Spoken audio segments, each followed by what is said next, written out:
आणि यानंतर आता एक सविस्तर बातमी।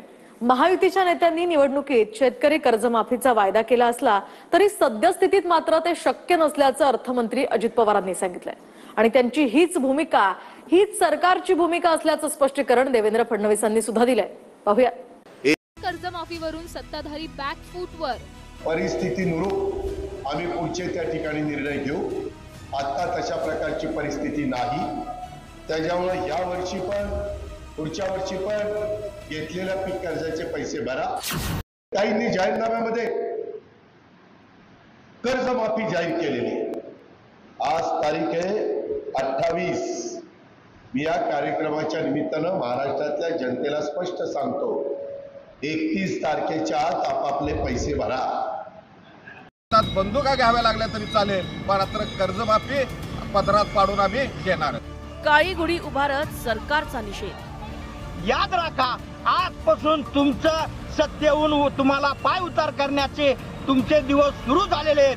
संपूर्ण कर्जमाफी करावी यासाठी 23 मार्च रोजी या शेतकऱ्यांना मुंबई येथे देखील आंदोलन केलं होतं। त्यानंतर काल दुपारी 2:30 वाजल्यापासून या शेतकऱ्याचं या ठिकाणी सरकारी विहिरीमध्ये खाट टाकून हे अनोखं आंदोलन सुरू आहे। आपण त्या शेतकऱ्याशी कर्जमाफीबाबत सकारात्मक भूमिका घ्यावी असं त्यांनी म्हटलंय।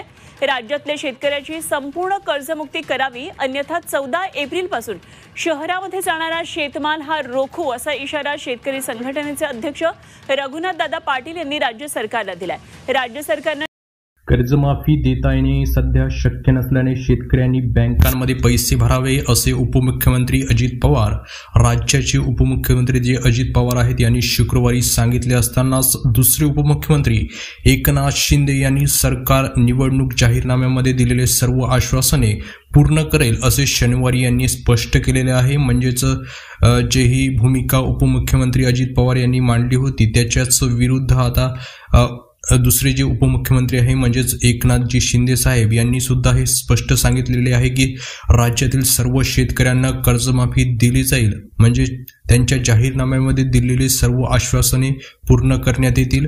शिंदे यांनी सांगितले की राज्याच्या आर्थिक स्थितीला समतोल ठेवणे आवश्यक आहे। कल्याणकारी योजना, विकास आणि कर्मचाऱ्यांच्या पगारासाठी निधी उपलब्ध राहायला हवा। राज्याची आर्थिक स्थिती सुधारल्यानंतरच लाडकी बहीण योजनेअंतर्गत महिलांना मिळणाऱ्या मासिक मदतीमध्ये वाढ करून ती 1500 वरून 2100 करण्यात येईल। म्हणजे जशी की त्यांनी निवडणुकीपूर्वी आश्वासन दिले होते की 1500 ऐवजी तुमचा हप्ता जो आहे हा 2100 करण्यात येईल, ते आता राज्याची आर्थिक परिस्थिती सुधारल्यानंतरच करण्यात येईल असे त्यांनी म्हटलेले आहे। सोबतच राज्याच्या सध्याच्या आर्थिक मर्यादा लक्षात घेऊन पवार यांनी शेतकऱ्यांना वेळेवर पीक कर्जाचा हप्ता भरावा आणि कर्जमाफीची वाट पाहू नये असेही सांगितले होते। शिंदे यांनी पवार यांच्या विधानावर प्रतिक्रिया देताना सांगितले की आमच्या जाहीरनाम्यामध्ये दिलेले प्रत्येक आश्वासनाची पूर्तता आम्ही पूर्ण करणार आहोत किंवा केली जाईल। आम्ही कोणतेही आश्वासन मुद्रण त्रुटी म्हणून फेटाळून लावणार नाही। म्हणजेच हे जे आश्वासन आहे पोकळ नाही आहे, या आश्वासनाची पूर्तता पुढे म्हणजेच येणाऱ्या काळामध्ये करण्यात येईल, परंतु सध्या तरी कोणतेही आश्वासन पूर्ण करण्याकरता राज्याची आर्थिक परिस्थिती ही सध्या चांगली नाही आहे। त्याच्यामुळेच आम्ही कोणत्याही प्रकारची कर्जमाफी किंवा लाडक्या बहिणींचा हप्ता 1500 वरून 2100 रुपये करू हे कुठेही आम्ही या ठिकाणी स्पष्टपणे सांगू शकणार नाही असे त्यांनी सांगितलेले आहे। सोबतच शिंदे यांनी पुणे जिल्ह्यातील वडू येथे छत्रपती संभाजी महाराजांच्या समाधीस्थळी भेट दिली होती। ते म्हणाले की मागील 2.5 वर्षामध्ये राज्य सरकारने शेतकऱ्यांना मोठी मदत दिलेली आहे। अतिवृष्टीमुळे झालेल्या नुकसानीसाठी आम्ही शेतकऱ्यांना 16,000 कोटींची मदत दिली होती। याशिवाय राज्य सरकारने शेतीपूरक व्यवसायांसाठी 45,000 कोटींची तरतूद केली असून शेतकरी सन्मान योजना आणि पीक विमा योजना या उपक्रमांवर भर दिला जात आहे।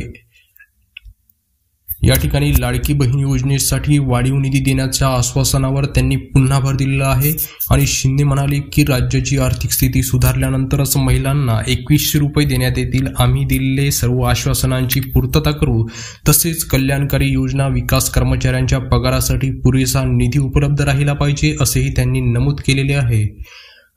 त्यानंतर याच अजित पवारांच्या याच वक्तव्यावरून संपूर्ण राज्यभरामध्ये शेतकऱ्यांचा आक्रोश आपल्याला बघायला मिळत आहे. सोबतच विरोधी जे पक्षनेते आहेत त्यांचे सुद्धा या ठिकाणी मोठ्या प्रमाणामध्ये या आश्वासनाला विरोध आपल्याला बघायला मिळत आहे. राज्य सरकारने शेतकऱ्यांची कर्जमाफी नाकारल्याच्या निषेधार्थ सांगलीमध्ये सोबतच राज्यातील इतर भागांमध्ये स्वाभिमानी शेतकरी संघटनेच्या वतीने काळी गुढी उभारून निषेध करण्यात आला आहे.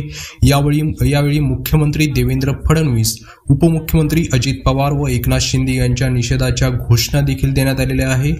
त्यानंतर या ठिकाणी मंत्र्यांना गाव बंद करा असे मनोज जरांगी यांनी शेतकऱ्यांना आव्हान दिलेले आहे. पक्ष नेता ते म्हणाले की पक्ष नेता हे सगळे विसरून शेतकरी म्हणून आपल्याला न्याय हक्कासाठी रस्त्यावर उतरण्याची तयारी ठेवावी. जे देवेंद्र फडणवीस, अजित पवार आणि सरकारमधील कोणीही शेतकऱ्यांना कर्जमाफी देणार नाही असे सांगतात त्यांना आतापासूनच गावबंदी केली पाहिजे असे आव्हान मराठा आरक्षण आंदोलक मनोज जरांगी यांनी शेतकऱ्यांना केलेली आहे. त्यानंतर तर ही होती संपूर्ण कर्जमाफीबद्दलची अपडेट. आणि तुम्हाला या कर्जमाफीबद्दल काय वाटते तुम्ही आम्हाला कमेंटद्वारे नक्कीच कळवा. सोबतच व्हिडिओमधली माहिती आवडल्यास लाईक देखील करा आणि चॅनलवर नवीन असाल तर चॅनलला सबस्क्राईब करायचे आहे.